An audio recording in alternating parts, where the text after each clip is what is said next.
تعارف نہیں تھا تو اس لیے مجھے تو خیال نہیں تھا کہ میرا کوئی بیان ہوگا. ہاں عربی میری بہت اعلیٰ تھی اس وقت تو وہاں سے میرا تعارف ہوا. کہنے لگے جب تم ممبر پر بیٹھے تو ہمیں بڑا غصہ چڑھا.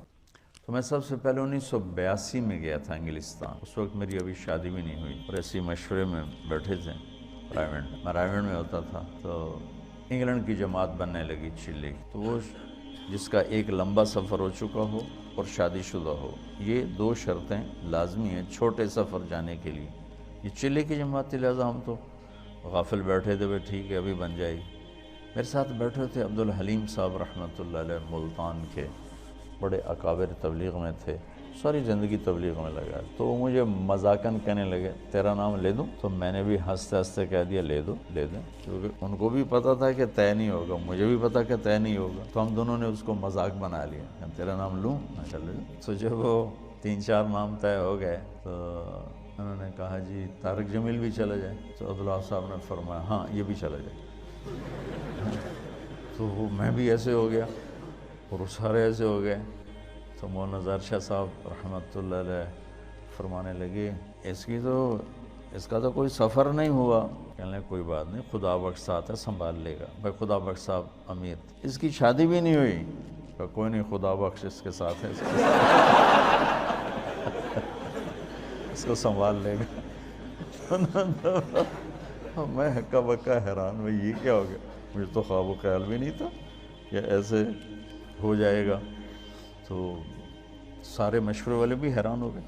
اللہ نے میرا نصیب لکھا ہوا تھا.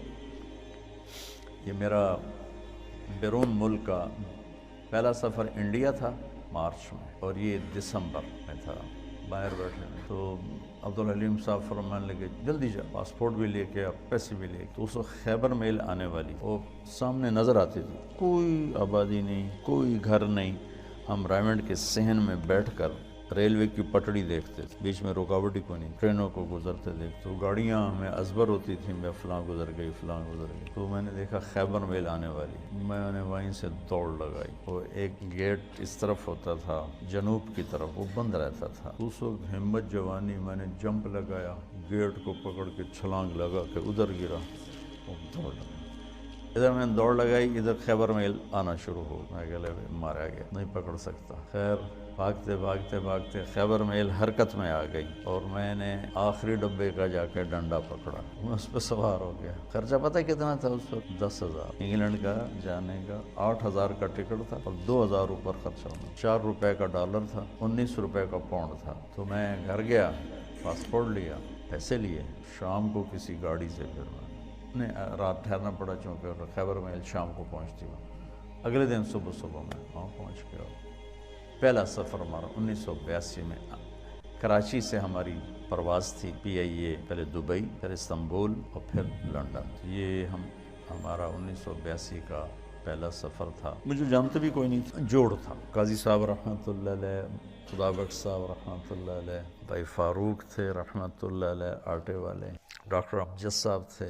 اور یہاں سے میں جماعت ساری کراچی سے تھی، صرف پنجاب سے میرا نام اس میں آیا تھا. عبدالستار کتھوریا صاحب تھے، سب اللہ کو پیارے ہو گئے، بس ایک ڈاکٹر امجد صاحب نہیں گئے. تو پہلی دفعہ ٹھنڈ میں گئے، نہ اتنی ٹھنڈ کبھی دیکھی تھی. جو ہی باہر نکلے تو لگا سارا خون ہی جم گیا ہے. لندن مرکز چھوٹا سا پرانا سا، بدبو آئے اس میں. وہاں ہماری جماعت ٹھہری. 2 دن کے بعد ہم ڈیوزبری گئے تو جوڑ تھا. یہ جتنے آپ بیٹھے ہو نا، بس اتنا مجمع تھا پورے ڈیوز انگلینڈ کے اجتماع کا، اتنا مجمع جتنا آپ بیٹھے. اور اس میں بھی کوئی چل پڑا ہے، کوئی آ رہا ہے، کوئی جا رہا ہے. تو میرا تو تعارف نہیں تھا تو اس لیے مجھے تو خیال نہیں تھا کہ میرا کوئی بیان ہوگا. ہاں عربی میری بہت اعلیٰ تھی اس وقت. تو ترجمانوں نے مجھے جاتی لگا دیا بیان کا ترجمہ، تو میں بھی اپنا لگ گیا ترجمے میں. قاضی صاحب رحمۃ اللہ علیہ بہت شفقت فرمایا کر، انہوں نے اگلے دن کہا کہ اس کا بھی تو کوئی بیان کرو. پھر وہ انہوں نے طے کر دیا میرا ایک مختصر سا بیان. غالباً مغرب کے بعد تھا، مغرب سے عشاء تھوڑا سا ٹائم ہوتا ہے. تو وہاں سے میرا تعارف ہوا. تو بعد میں ساتھی ملے، کہنے لگے جب تم ممبر پر بیٹھے تو ہمیں بڑا غصہ چڑھا کہ یہ کیا چوچے سے کو بٹھا دیا ہے. میں بہت کمزور، میرا اس وقت 53 کلو وزن تھا. تو اتنا چوڑا ممبر ہے ڈیوزبری، مطلب اتنا بڑا. وہاں بیٹھنے کے لیے اس کے حساب سے کوئی آدمی، مولوی شاہد جیسا آدمی چاہیے. بھائی نظر بھی تو ہے۔ انہوں نے بیان سنا تو سارے ہی وہ ایک دم وہاں تو کھپ ڈل گئی، نعرے لگنے لگے۔ اترا تو انہوں نے بنگالی چمٹ گئے مجھ سے، تو ہم نے وہاں 40 دن گزارے۔ اس وقت کچھ اور نیا نیا پڑھا ہوا تھا، میرا ہر بیان دوسرے سے مختلف ہوتا تھا، ہر بیان ایک دوسرے سے نہیں ملتا تھا۔ علمی ذوق تھا، دعوتی مزاج غالب نہیں تھا، علمی مزاج غالب تھا۔ تو میں نے کوئی 80 بیان کیے، سب ایک مختلف کوئی ایک دوسرے سے نہیں ملتا تھا۔ اتنا مجھے یاد ہے، کیا کیے وہ یاد نہیں۔ وہ میرا بہت بڑا تعارف ہو گیا وہاں۔ 1982 سے اب یہ کیا ہے 2017 ہے، مسلسل میرا جانا ہو رہا ہے، اللہ لے جاتا ہے اپنے فضل و کرم سے۔ گلاسگو میں پہلا بیان تھا میرا 1982 میں، تو 50 آدمی ٹوٹل بیٹھے تھے، ٹوٹل 50 آدمی، اور میں نے بیان کتنا کیا؟ 3 گھنٹے 3 گھنٹے بیان کیا، 50 آدمی۔ ابھی گلاسگو میں گیا ہوں تو ان کی جامع مسجد میں کوئی 7-8 ہزار کی گنجائش ہے، بیسمنٹ، ہال، پھر اوپر گیلری، پھر دائیں بائیں کمرے، تو کسی جگہ کھڑے ہونے کی جگہ نہیں تھی، کسی ایسے بھرے ہوئے، اوپر عورتیں بھری ہوئی، مرد، اور سب تمہاری طرح نوجوان، سب نوجوان۔ لندن مرکز میں بیان ہوا تو بہت بڑا مجمع کھڑے ہو کے سن رہا تھا، بیٹھنے کی جگہ کوئی۔ بلیک برن مرکز میں بیان ہوا، بہت بڑا مجمع کھڑے ہو کے سن رہا تھا۔ اور بلیک برن میں نے کوئی 2.5 گھنٹے بیان کیا، کھڑے رہے لوگ، ایک بھی نہیں بیٹھا، سب کھڑے۔ وہاں گلاسگو میں بھی ایسے ہی دیکھا کہ جن کو نیچے بیسمنٹ میں جگہ مل رہی وہ نیچے نہیں جائے، وہ دروازے میں کھڑے ہو کے بس دیکھنا چاہتے ہیں، دیکھ کے سننا چاہتے ہیں۔ تبلیغ کے کام کے اثرات کس طرح معاشرے پر پڑے، یہ آپ یہاں بیٹھ کے نہیں سمجھ سکتے۔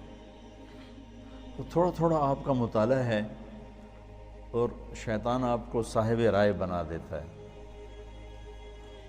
اور پھر آپ خود اپنی رائے قائم کرنا شروع کر دیتے ہیں، اس سے آپ مار کھا جاتے ہیں اور گھاٹے کے سودے کر بیٹھتے ہیں۔ اللہ نے میری حفاظت فرمائی، میں نے اپنے فیصلے خود کبھی نہیں کیے تھے، حالانکہ جتنا میں پڑھتا تھا نا تم اس کا 100واں بھی نہیں پڑھ سکتے اس وقت کی بات۔ اب تو مجھے مدت ہوئی ہے یار کو مہماں کیے، ماں ہر چہ خواندائیں فراموش کردائیں، بھول بھلیں ہو، لیکن میں 1 منٹ میرا خالی نہیں ہوتا تھا۔ کھانا،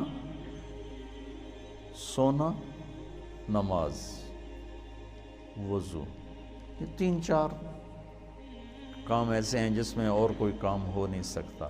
اس کے علاوہ میرا 1 منٹ بھی کتاب سے خالی نہیں ہوتا تھا، 1 منٹ اس طرح پڑھا۔ لیکن تمہاری طرح مجتہد نہیں بنا میں، جو مجھے کہہ دیا میرے استادوں نے میں نے سر جھکا دیا، تو ٹھیک، اور آج تک میرا یہی حال ہے، ٹھیک جو آپ فرمائیں ٹھیک۔ اس سے بہت بڑی حفاظت کا نظام چلتا ہے۔ وَلُزُومَ جَمَاعَةِ الْمُسْلِمِينَ فَإِنَّ دَعْوَتَهُمْ تُحِيطُ مِنْ وَرَائِهِمْ 3 لا يغل عليه قلب المؤمن: اخلاص العمل للہ، والمناصحة لولاة الأمور، ولزوم جماعة المسلمین فإن دعوتهم تحیط من ورائهم۔ اجتماعی نظام کے ساتھ کٹھے چلنے سے ان کی دعائیں تمہیں اپنے گھیرے میں لے لیتی ہیں، اور تم غلط فیصلوں سے بچ جاتے ہو، غلط چلنے سے بچ جاتے ہو۔ تو جو میں دیکھ کے آتا ہوں وہ آپ کو بتانے کی کوشش کرتا ہوں تاکہ آپ اندر سے تبلیغ کے کام میں لگیں، تمہاری ترجیحات میں تبلیغ۔ واللہ واللہ واللہ مدرسوں کی اب ضرورت کوئی نہیں ہے، جتنے ہیں بہت کافی ہیں۔ یہ کیوں بنائے ہیں؟ جس رخ سے میں سوچ رہا ہوں اس لحاظ سے اتنا قحط ہے کہ اندھیرا چھایا ہوا ہے، کہ ایسی نسل علماء کی جو ایک ریڑھی والے کے بھی پاؤں پکڑ کے اسے اللہ کی ماننے کے لیے تیار کریں، یہ مجمع کوئی نہیں۔ جنہیں گرے سے گرے پڑے تک کو بھی اللہ کی بات پہنچانے میں آر محسوس نہ ہو، یہ کوئی نہیں۔